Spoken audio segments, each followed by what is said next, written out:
This waterway is a critical access point to the Persian Gulf, where Iran and Iraq both exported their oil to the rest of the world. In a treaty between the two back in 1975, Saddam had to give up full control of this waterway, as well as access to oil-rich regions in what was now Iran.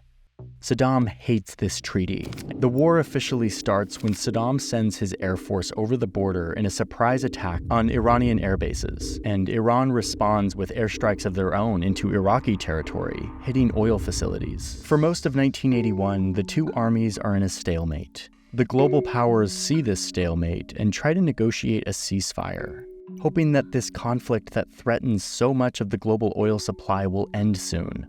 But by the summer of 1982, Iran is now pushing into Iraqi territory. Much of their campaign focused on the city of Basra. If Iran can take Basra, it will cut off Iraq from the Persian Gulf, preventing them from shipping out their oil. 1984 is the year that the oil war begins in this conflict. Iraq starts attacking Iranian oil tankers in the Persian Gulf, using new jets provided by France, a new entrant to this conflict. Saddam warns that he'll also attack any ship going into Iranian ports. Iran retaliates by attacking oil tankers carrying Iraq's oil. The oil that the entire globe relies on is now at the center of this increasingly brutal conflict. Hundreds of commercial ships are attacked by both sides, resulting in the death of over 400 civilian sailors. The US has to send in 2 frigates and a guided missile destroyer into the Persian Gulf to escort US ships, hoping that their presence will stop these attacks.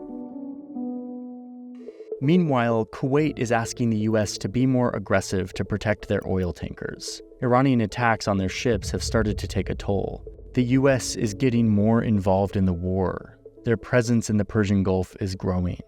They start putting American flags on Kuwaiti tankers to deter Iran from attacking them. A few years later, Saddam invades Kuwait, seeking its oil, taking the spoils that he felt he was owed. And this is when his one-time backer, the United States, quickly turns against him, expelling him from Kuwait and beating him back in a swift 43-day victory, cutting him off from the world economy. Even though this war between Iran and Iraq ended decades ago, the Middle East we see today is built off of what happened during those 8 brutal years.